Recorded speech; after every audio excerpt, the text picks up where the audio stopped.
Porque você conquistou tudo e ainda sente que não é você vivendo. O cadáver que ainda respira. Há uma sensação que você conhece muito bem, mesmo que nunca tenha encontrado palavras para ela. É aquela estranheza silenciosa que aparece no meio de uma conversa social.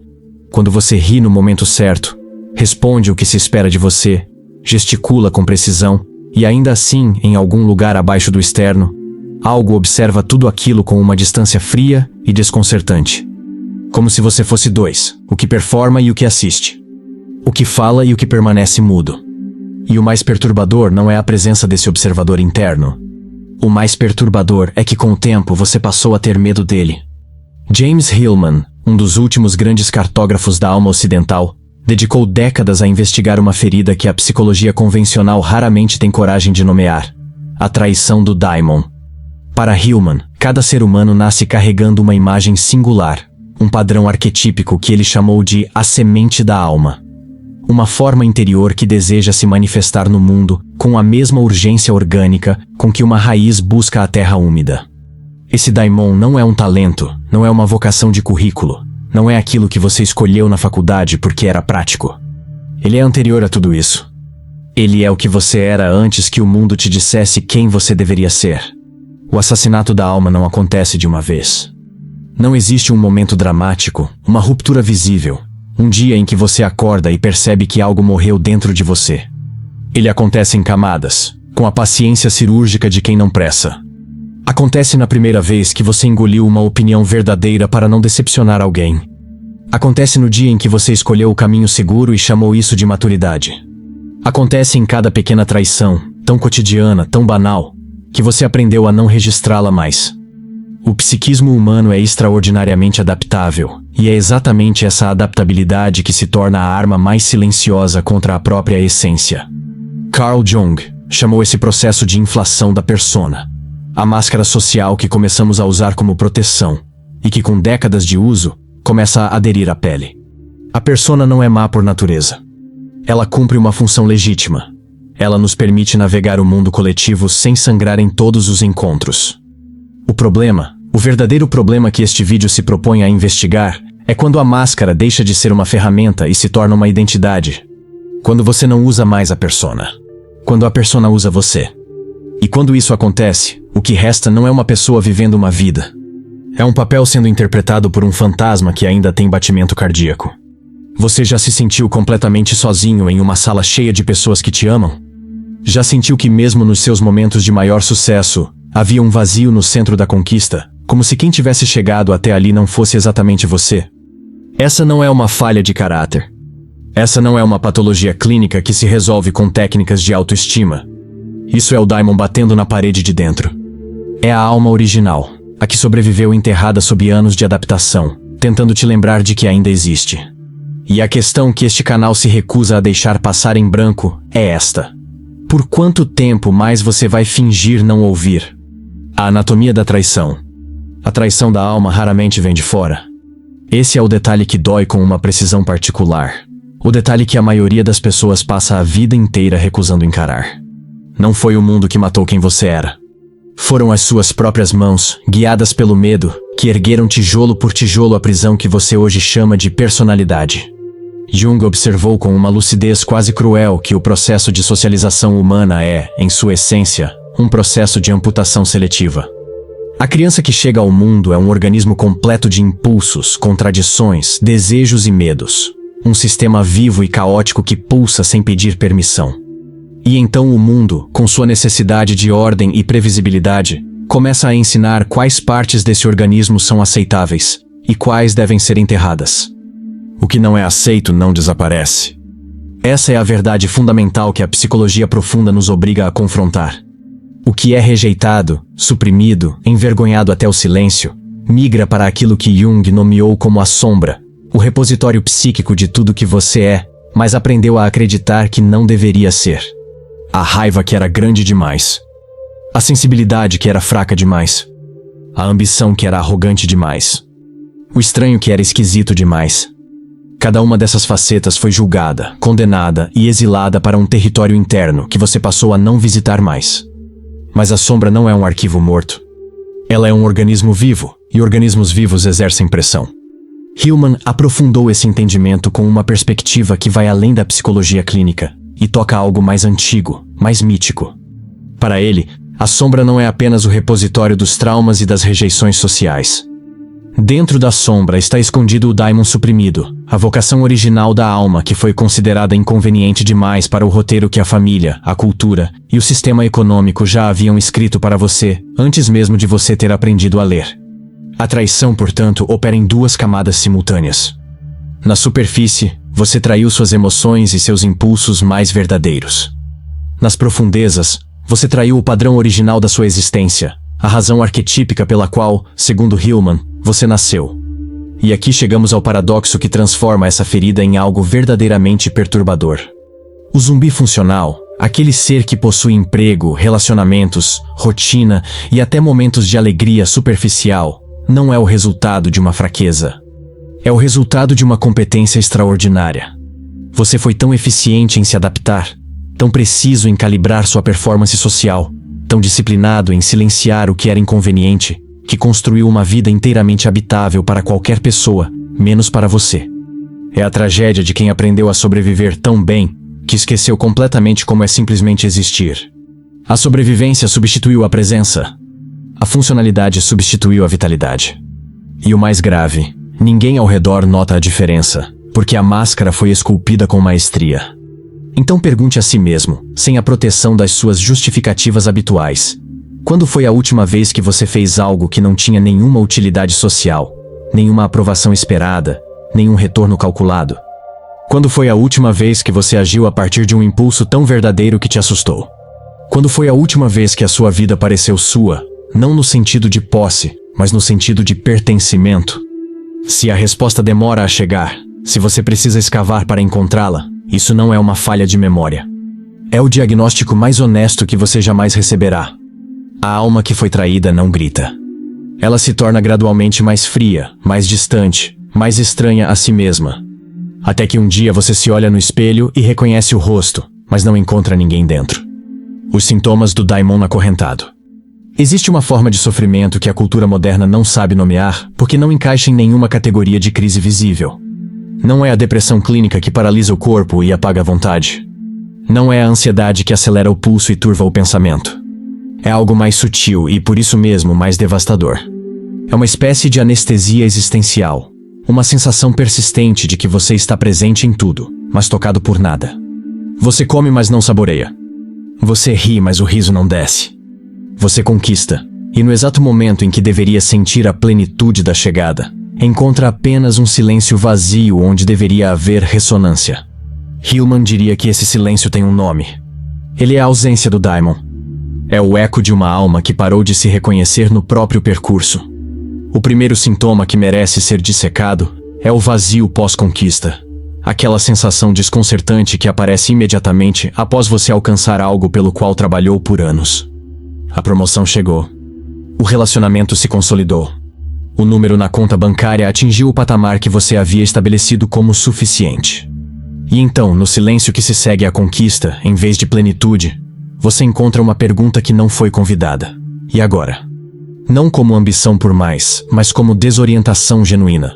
Como se o mapa que você seguiu com tanta disciplina te trouxesse até um destino que pertencia a outra pessoa. Jung descreveu esse fenômeno como o colapso da persona diante da sombra. O momento em que a vida construída para o olhar externo revela sua incapacidade de nutrir o mundo interno. O segundo sintoma é mais perturbador porque carrega consigo uma camada de vergonha que impede o exame honesto. É a inveja reveladora, não a inveja vulgar de quem deseja o que o outro possui em termos materiais, mas aquela inveja específica e cirúrgica que você sente quando alguém está vivendo uma forma de existência que ressoa com algo enterrado profundamente em você.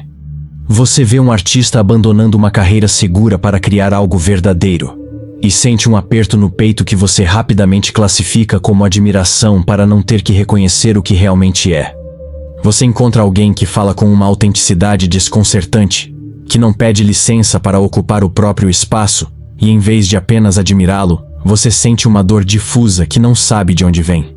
Hillman diria que essa dor vem do daimon. Ele está apontando, através da inveja, para a direção que você abandonou. O terceiro sintoma é a fadiga sem causa orgânica, Aquele cansaço profundo que o sono não restaura e que os médicos não encontram no exame de sangue. Existe uma economia energética na psique humana que a medicina convencional ainda não aprendeu a mapear completamente. Manter uma máscara custa energia. Suprimir o daimon custa energia. Cada vez que você engole uma verdade, cada vez que você performa uma versão de si mesmo que não corresponde ao substrato mais profundo do seu ser, você realiza um trabalho psíquico imenso, invisível e ininterrupto. É o esforço de quem nada contra a própria corrente sem nunca reconhecer que está nadando. E o corpo, com sua honestidade brutal e orgânica, eventualmente apresenta a conta. O cansaço não é fraqueza. É o sistema nervoso de uma alma que está exausta de ser outra pessoa.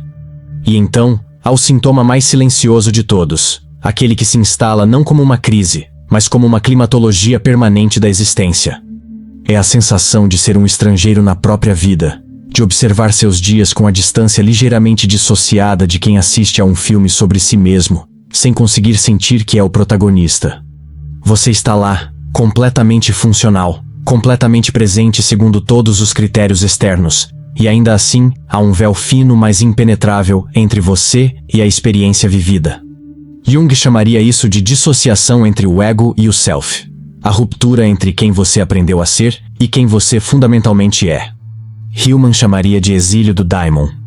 E nós, aqui neste canal, chamamos pelo nome mais simples e mais devastador que existe: solidão de si mesmo.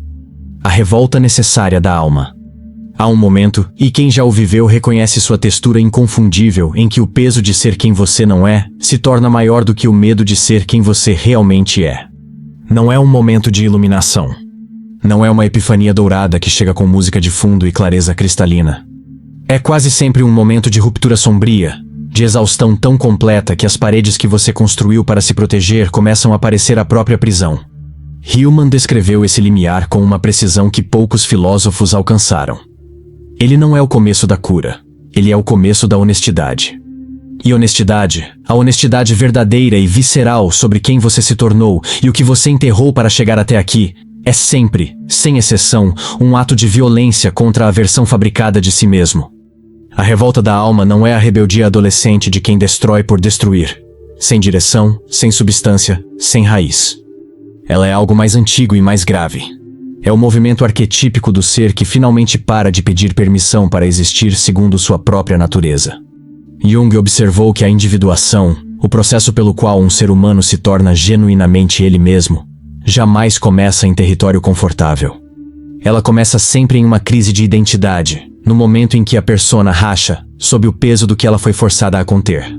E essa rachadura, que a cultura moderna trata como problema a ser resolvido com urgência, é na realidade a primeira respiração verdadeira que a alma dá em anos. O colapso da máscara não é o fim. É o parto. Mas aqui reside o território mais perigoso desta jornada. O ponto onde a maioria das pessoas que chegam até a beira do abismo recua.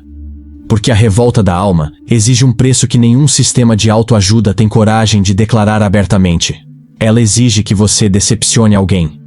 Não como crueldade calculada, não como abandono irresponsável, mas como consequência inevitável de começar a ocupar o espaço que é genuinamente seu. O daimon não é negociável. Ele não se adapta às expectativas da família. Não cabe nos planos que outros fizeram para você. Não se encaixa confortavelmente na versão de você que o mundo aprendeu a amar. E quando você começa a ouvi-lo de verdade, quando você começa a honrá-lo com ações concretas, algumas relações vão estremecer. Algumas vão romper. Isso não é fracasso. Isso é seleção natural da alma. Hillman tinha uma frase que funciona como um bisturi contra a ilusão de que a individuação é um processo gentil e ordenado. Ele dizia que a alma prefere a verdade à paz. Não a verdade abstrata e filosófica dos tratados acadêmicos, mas a verdade encarnada, a verdade que tem cheiro e peso e consequências reais no tecido da vida cotidiana. A revolta necessária da alma é o momento em que você para de escolher a paz de quem dorme sobre a verdade de quem acorda. E acordar, no sentido profundo que tanto Jung quanto Hillman emprestavam a essa palavra, não é um estado de felicidade aumentada. É um estado de presença aumentada, de contato mais intenso com a própria existência, incluindo suas rugosidades, suas feridas arquetípicas e suas zonas de sombra ainda não integradas. Então a pergunta que este momento do vídeo coloca não é como você encontra a felicidade. Essa é a pergunta errada. A pergunta de uma cultura que confunde anestesia com bem-estar. A pergunta real, a pergunta que o Daimon formula nas camadas mais fundas do seu inconsciente, é esta. Você tem coragem de ser real em um mundo que recompensa generosamente a performance? Você tem coragem de decepcionar a versão de você mesmo que aprendeu a agradar para honrar a versão que nasceu para criar, para resistir, para existir segundo uma lógica que não precisa de validação externa para se sustentar? Essa não é uma pergunta retórica. Ela é uma encruzilhada. E cada dia que passa sem uma resposta honesta é um dia em que o Daimon espera, com a paciência eterna de tudo que é verdadeiramente vivo. A alquimia da sombra. A palavra alquimia foi sequestrada pela cultura popular e reduzida a uma metáfora motivacional vazia. Aquele tipo de linguagem que promete transformar o sofrimento em ouro com a leveza de quem nunca tocou de verdade, nem o sofrimento, nem o ouro. Mas no sentido que Jung emprestava ao termo, a alquimia psíquica é um processo radicalmente diferente. É sujo. É lento. É frequentemente insuportável. Os alquimistas medievais, que Jung estudou com uma obsessão quase monástica, não transformavam metais vis em ouro por meio de fórmulas elegantes. Eles os submetiam a calor extremo, dissolução, putrefação e recombinação. E Jung via nesse processo uma projeção perfeita do que acontece quando um ser humano decide genuinamente integrar sua sombra. Você não incorpora o que foi exilado com gentileza e ordem. Você desce até onde ele foi enterrado, e o que você encontra lá raramente é belo, mas é verdadeiro. E a verdade, mesmo feia, tem uma densidade nutritiva que nenhuma ilusão pode oferecer. O primeiro movimento da alquimia da sombra é o que Jung chamava de confronto com o inconsciente. E Hillman traduzia como o ato de dar atenção às imagens que a psique produz quando você para de controlar a narrativa. Sonhos negligenciados. Reações emocionais desproporcionais que você rapidamente racionalizou. Aquele ódio inexplicável que você sente por certas pessoas que exibem exatamente as qualidades que você suprimiu em si mesmo. Aquela atração perturbadora por formas de existência que sua identidade construída considera inaceitáveis. Todos esses fenômenos não são ruídos psíquicos a serem silenciados com disciplina mental. São mensageiros. São o daimon e a sombra, utilizando a única linguagem que ainda tem acesso, já que você fechou todas as outras portas. E o ato de começar a ouvi-los, sem julgamento imediato, sem o reflexo condicionado de classificar e descartar, é o início do processo alquímico real. Hillman introduziu um conceito que expande esse processo para além da psicoterapia individual e o lança em uma dimensão quase cosmológica, o que ele chamava de soul-making, fazer alma. Para Hillman, a alma não é uma substância fixa que você possui ou perde. Ela é um processo contínuo de aprofundamento da experiência, de extração de significado das camadas mais densas da existência, incluindo, e especialmente, as camadas de dor, fracasso, desorientação e perda. Fazer alma não é acumular experiências positivas. É aprender a habitar completamente até mesmo as experiências que você preferiria ter evitado. É encontrar no luto uma textura que o júbilo não possui. É descobrir que o fracasso, quando examinado com a coragem de quem não precisa se proteger da verdade, revela uma cartografia do ser que o sucesso nunca teria desenhado. E aqui está o paradoxo central que a alquimia da sombra nos força a engolir sem água. As partes de você que foram exiladas por serem consideradas demasiado intensas, demasiado estranhas, demasiado inconvenientes para o convívio social, são frequentemente as partes que carregam a maior concentração de vitalidade psíquica. A raiva que você aprendeu a suprimir desde a infância pode conter, em seu substrato mais profundo, uma capacidade de estabelecer limites que sua vida inteira nunca soube exercer. A sensibilidade que você aprendeu a envergonhar como fraqueza pode ser o mesmo tecido do qual é feita a sua capacidade de perceber o mundo com uma profundidade que a maioria nunca alcançará. O que foi exilado não foi exilado porque era ruim. Foi exilado porque era poderoso demais para um sistema que precisava da sua docilidade. Integrar a sombra, portanto, não é um exercício de tolerância pelo qual você aprende a conviver com suas partes desagradáveis com resignação zen. É um ato de recuperação de substância. É o processo pelo qual você reivindica a energia psíquica que estava sendo gasta na supressão e a redireciona para a criação de uma existência que corresponda ao padrão original do seu daimon. Jung era explícito sobre isso. A pessoa que integra a sombra não se torna mais suave. Ela se torna mais inteira. E há uma diferença abissal entre suavidade e inteireza. A suavidade é o produto da amputação. A inteireza é o produto da alquimia. Uma é a paz do que foi cortado fora. A outra é a soberania de quem aprendeu a conter multidões dentro de si, sem se fragmentar. O mundo pune o verdadeiro. Existe uma lei não escrita que governa o contrato social com uma eficiência que nenhuma legislação formal jamais alcançou. Ela não está em nenhum código, não foi votada por nenhuma assembleia, não possui guardiões visíveis nem tribunais declarados. Mas ela é aplicada com uma consistência implacável em cada mesa de jantar, em cada reunião corporativa, em cada círculo de amizades que se formou em torno de uma identidade compartilhada. A lei é esta: seja previsível. Seja gerenciável. Seja a versão de você mesmo que os outros já aprenderam a categorizar, porque categorias reconhecíveis não perturbam, não exigem revisão, não forçam ninguém a questionar a própria máscara. E quando você começa a transgredir essa lei, quando o daimon começa a vazar pelas rachaduras da persona cuidadosamente mantida, o sistema social responde com uma precisão que vai de sutil a brutal, mas raramente permanece indiferente. A punição pela autenticidade raramente chega na forma de confronto aberto. Isso seria simples demais, direto demais, honesto demais para um sistema que opera primariamente através da pressão invisível. Ela chega como o silêncio ligeiramente mais longo, depois que você expressa uma opinião verdadeira. Como o olhar que avalia antes de responder. Como a piada que diminui o que você levou a sério. Como o afastamento gradual e nunca declarado de pessoas que preferiram a máscara à pessoa. Jung observou que a sociedade não persegue o indivíduo que se individua porque é malévola por natureza. Ela o persegue porque a individuação de um único ser é um espelho incômodo para todos os que ainda não tiveram coragem de iniciar o mesmo processo.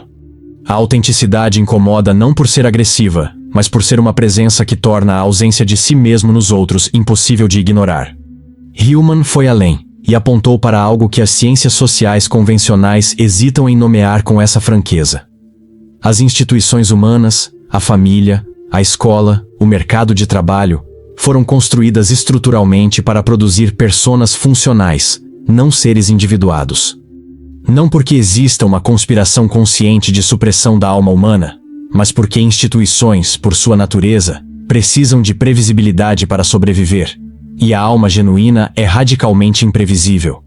O daimon não respeita horários de expediente. Ele não cabe em descrições de cargo. Ele não produz o tipo de consistência comportamental que os sistemas de avaliação foram desenhados para medir e recompensar. Então o sistema não precisa te odiar para te suprimir. Ele só precisa continuar funcionando exatamente como foi projetado para funcionar. E você, ao tentar existir autenticamente dentro dele, experimenta a frieza impessoal de uma engrenagem que não te persegue, simplesmente não foi feita para te conter. É por isso que a revolta do ser é, em sua essência mais profunda, um ato solitário. Não no sentido de isolamento voluntário ou de rejeição amarga do mundo, mas no sentido de que ela não pode ser feita em grupo, não pode ser terceirizada, não pode ser validada externamente sem perder imediatamente sua substância. Você não pode se individuar por aprovação. Você não pode encontrar o daimon por consenso. O momento em que você começa a buscar permissão para ser quem você é, nesse exato momento, você já voltou para a prisão, apenas com uma decoração diferente. Jung chamava isso de armadilha da projeção, a tendência de colocar nos outros, no terapeuta, no guru, no parceiro, no grupo espiritual, a autoridade sobre o próprio processo de individuação. A jornada pode ser acompanhada, mas ela não pode ser delegada. E então chegamos ao núcleo mais duro desta verdade, o ponto que separa aqueles que contemplam a individuação como conceito daqueles que a vivem como destino. A solidão que acompanha a autenticidade não é um efeito colateral indesejado que será resolvido quando você finalmente encontrar sua tribo. Ela é constitutiva. Ela faz parte da textura do processo.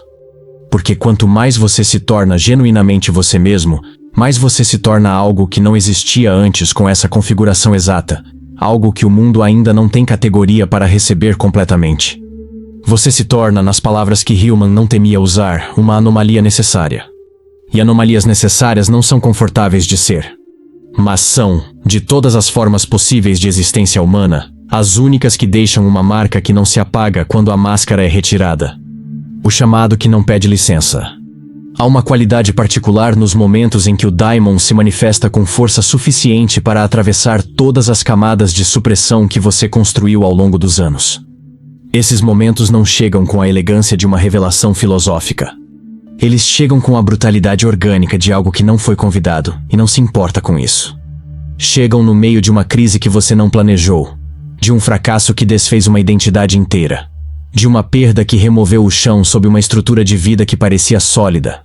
Hillman observou, com aquela lucidez perturbadora que o caracterizava, que o Daimon frequentemente usa a destruição como linguagem quando todos os canais mais sutis foram bloqueados.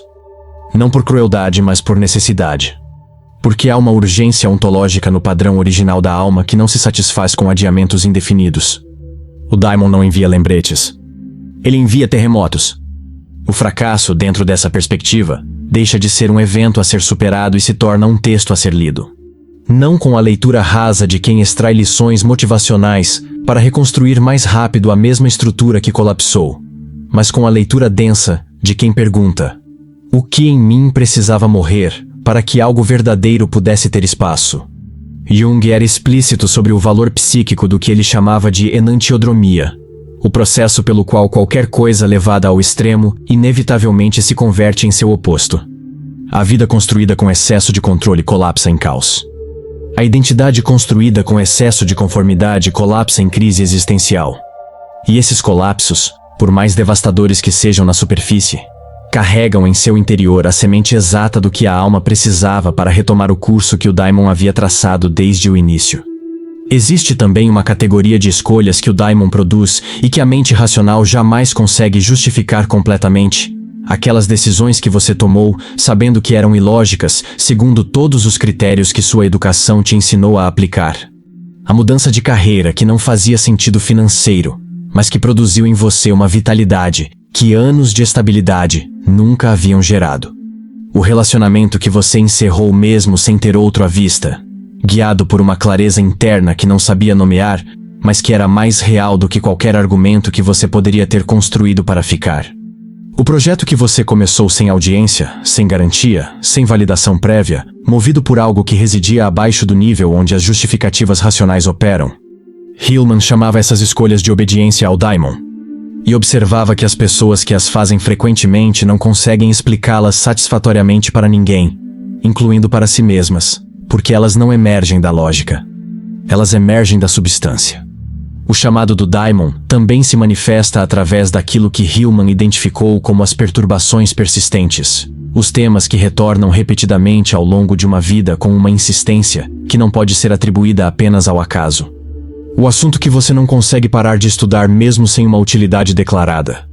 A forma de expressão que te chama de volta mesmo depois de anos de abandono.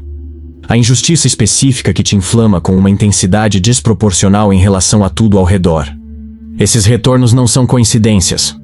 São o Daimon utilizando o único recurso que a supressão não conseguiu eliminar completamente: a repetição. Ele não desiste. Ele não esgota sua necessidade de manifestação. Ele simplesmente espera a próxima abertura e retorna, com a mesma imagem, o mesmo chamado, a mesma urgência, como se o tempo que passou não tivesse diminuído em nada a intensidade do que precisa ser vivido. A pergunta que esse reconhecimento coloca é simultaneamente simples e abissal. O que em sua vida tem retornado com essa insistência e você continua adiando com as mesmas justificativas de sempre? Não o que você acha que deveria querer. Não o que a sua versão performática elegeu como propósito apresentável. Mas o que persiste, silencioso e teimoso, nas margens da vida que você construiu para ser vista.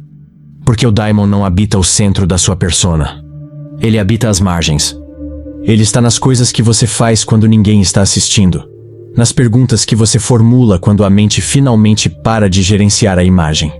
E se você tem honestidade suficiente para sentar em silêncio com essa pergunta sem preenchê-la imediatamente com uma resposta conveniente, o que você ouve não é o vazio. É a voz mais antiga que você possui, tentando lembrar a você quem você veio ser. A finitude como espelho. Existe uma sabedoria que nenhum livro consegue transmitir completamente, que nenhuma filosofia consegue instalar por argumento, que nenhum professor consegue depositar em você por eloquência. Ela só chega de uma forma, pelo contato real, visceral e inegociável com a sua própria finitude. Não a finitude abstrata que você reconhece intelectualmente quando alguém menciona que todos morrem, mas aquela finitude encarnada que aparece de repente, sem aviso, quando você percebe que mais anos já ficaram para trás do que os que provavelmente restam, ou quando a morte de alguém próximo remove por alguns dias a anestesia cotidiana e você se vê olhando para a própria vida com os olhos de quem está de fora. Nesses momentos, a máscara perde temporariamente sua coesão. A persona racha. E o que vaza por essa rachadura não é desespero. É clareza. Uma clareza tão cortante que a maioria das pessoas faz de tudo para fechá-la o mais rápido possível e voltar para a normalidade administrável. Heidegger chamou esse fenômeno de ser para a morte. A condição fundamental pela qual a consciência da finitude é o único horizonte capaz de devolver ao ser humano a urgência de existir autenticamente. Jung, por sua vez, observou que a segunda metade da vida, aquela que começa quando o projeto social da primeira metade já foi suficientemente construído, perde completamente seu sentido quando não é habitada por uma pergunta mais profunda do que a acumulação e o reconhecimento. E Hillman completou esse arco com uma brutalidade poética que lhe era característica. Ele disse que a maioria das pessoas morre sem ter vivido a vida que o daimon havia preparado para elas, não porque lhes faltou tempo, mas porque lhes faltou coragem de decepcionar a vida que construíram para ser aprovadas. A finitude não é o inimigo da vida plena. A covardia existencial é. Há uma experiência que muitos descrevem nos momentos de aproximação real com a morte, seja através de doença, de acidente, ou simplesmente do envelhecimento consciente, que os filósofos existencialistas documentaram com uma consistência perturbadora. É a sensação de que as coisas pelas quais você se preocupou com maior intensidade ao longo da vida, subitamente perdem sua gravidade, enquanto as coisas que você havia adiado sistematicamente, as conversas verdadeiras, os projetos nascidos do daimon, as formas de amor que exigiam vulnerabilidade demais, adquirem um peso que parece ter estado lá sempre, esperando ser reconhecido. A morte não cria esse peso. Ela apenas remove a ilusão de que você tem tempo infinito para continuar adiando o que é real em favor do que é gerenciável. Jung desenvolveu ao longo de sua obra uma perspectiva sobre a morte que transcende tanto o terror existencialista quanto o conforto religioso convencional. Para ele, a morte não era primariamente um evento futuro a ser temido ou aceito, mas uma presença constante que confere densidade ao presente. Viver com consciência da finitude não é viver em ansiedade sobre o fim. É viver com a sobriedade de quem sabe que cada escolha tem um custo de oportunidade absoluto, que cada dia passado dentro de uma máscara é um dia que não retorna, que cada impulso do daimon ignorado representa uma possibilidade de existência que se fecha permanentemente. Essa sobriedade não é sombria no sentido paralisante. Ela é, paradoxalmente, a fonte mais limpa de vitalidade que existe, porque ela transforma cada momento de autenticidade em um ato que tem peso real, precisamente porque o tempo que o contém é finito e irrecuperável. Então a pergunta que a finitude coloca, com aquela crueldade honesta que só ela possui, não é o que você quer alcançar antes de morrer. Essa ainda é a pergunta da persona, a pergunta de quem pensa a vida como uma lista de conquistas a serem exibidas. A pergunta real, a que o daimon formula quando a máscara racha sob o peso da mortalidade reconhecida, é esta. Quando o que resta de você for apenas o que foi genuinamente vivido, o que sobra? Não o que foi acumulado, não o que foi aprovado, não o que foi performado com maestria para uma audiência que eventualmente também morrerá. O que sobra quando tudo que era máscara se dissolve? Essa pergunta não tem resposta filosófica. Ela tem apenas uma resposta vivida. E o único momento para começar a construí-la é sempre, sem exceção, agora. Os primeiros gestos do retorno. É necessário dizer com clareza o que este momento do vídeo não é. Não é uma lista de hábitos. Não é um protocolo de 5 passos para recuperar seu propósito em 30 dias. Não é a promessa de que existe um método limpo e ordenado para desfazer décadas de supressão do daimon sem atravessar território desconfortável. Qualquer coisa que se apresente com essa leveza está vendendo a você exatamente o tipo de anestesia sofisticada que te manteve distante de si mesmo até aqui. O que existe, o que Hillman e Jung apontavam com consistência ao longo de suas obras, são orientações filosóficas, Gestos iniciais de reorientação da atenção, movimentos pequenos, mas de direção radicalmente diferente daquela que a adaptação excessiva havia estabelecido como padrão. E a diferença entre um gesto verdadeiro de retorno e mais uma técnica de autoajuda está inteiramente na qualidade da intenção que o sustenta. Um parte do medo, o outro parte da substância. O primeiro gesto é o mais simples e o mais radical que existe na cultura contemporânea. Parar. Não meditar no sentido técnico que se tornou mais uma performance de bem-estar do que uma prática genuína de confronto interno. Parar no sentido de interromper deliberadamente o fluxo de estímulos e tarefas e produções e consumos que mantém a persona ocupada demais para ouvir o que está abaixo dela. Sentar com o desconforto do silêncio real. Deixar a mente produzir seus primeiros movimentos de ansiedade e resistência, sem imediatamente resolvê-los com uma distração. Hillman observava que a alma fala predominantemente em imagens e em afetos, não em argumentos racionais, e que ela só encontra espaço para se manifestar quando o barulho que a cobre é suficientemente reduzido. O silêncio não é vazio. É o meio de transmissão da linguagem do daimon. E você está há anos com o volume do mundo alto o suficiente para não precisar ouvi-lo. O segundo gesto é dar linguagem ao que foi mantido sem nome. Jung utilizava a escrita e o desenho como instrumentos de diálogo com o inconsciente, não para produzir textos elegantes ou imagens esteticamente satisfatórias, mas para externalizar o material psíquico que permanece perigosamente volátil, enquanto não possui forma. Existe uma transformação que acontece quando você coloca em palavras ou em imagens aquilo que estava operando exclusivamente como pressão interna difusa. O que era uma angústia sem contornos se torna algo com bordas, algo que pode ser examinado com uma distância que a experiência puramente interna não permite. Não é catarse. É cartografia. Você está mapeando o território que foi abandonado, criando a primeira representação de uma geografia interna que existia, mas não havia sido reconhecida como real o suficiente para merecer atenção. O terceiro gesto é o que Hillman chamava de fidelidade à imagem. A prática de honrar os impulsos do daimon, não apenas quando eles se encaixam na narrativa da vida que você construiu, mas especialmente quando não se encaixam. Isso não significa abandonar responsabilidades com a impulsividade de quem descobriu a psicologia profunda e decidiu usá-la como justificativa para o caos.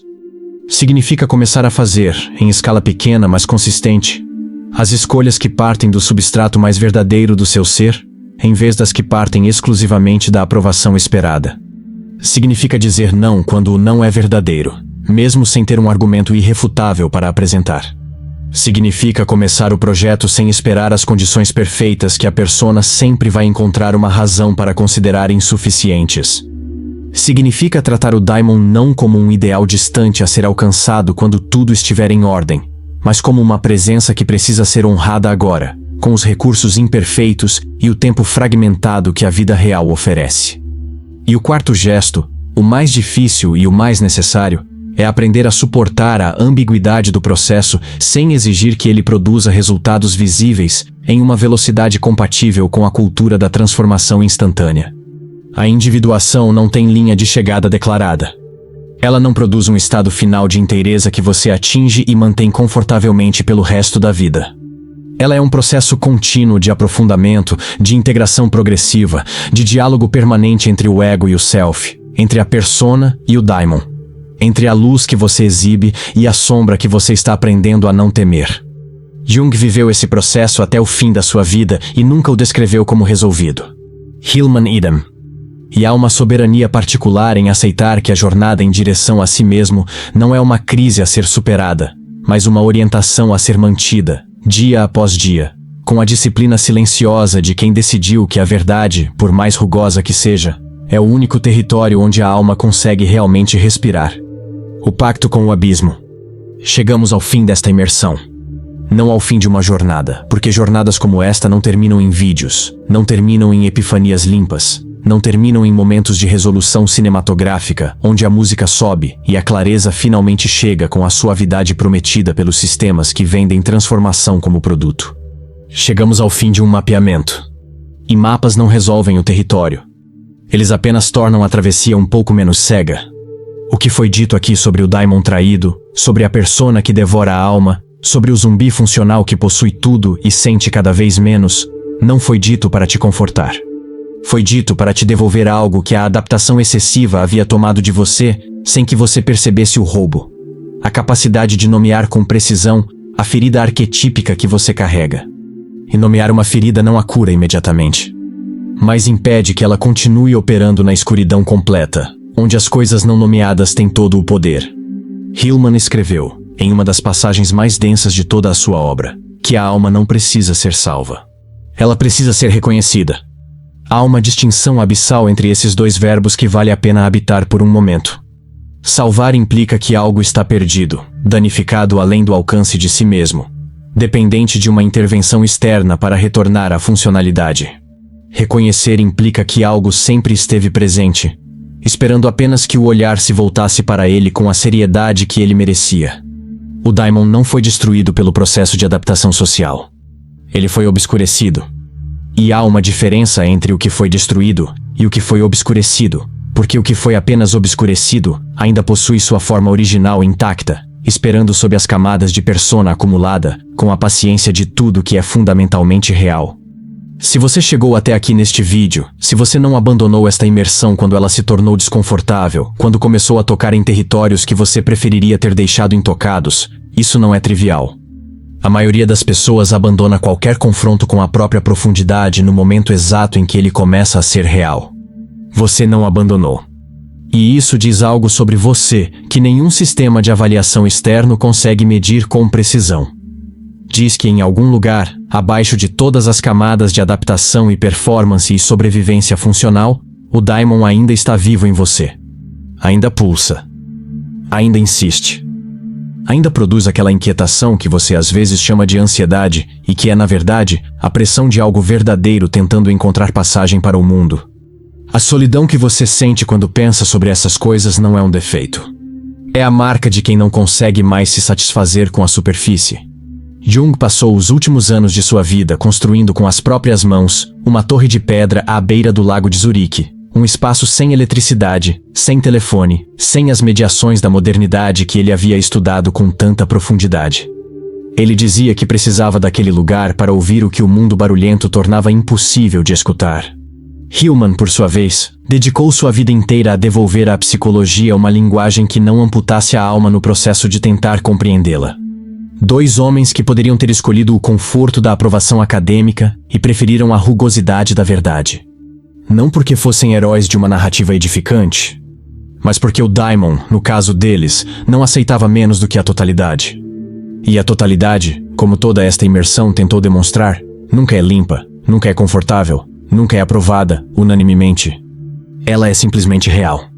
E o real, por mais pesado que seja, tem uma densidade que nenhuma ilusão consegue replicar.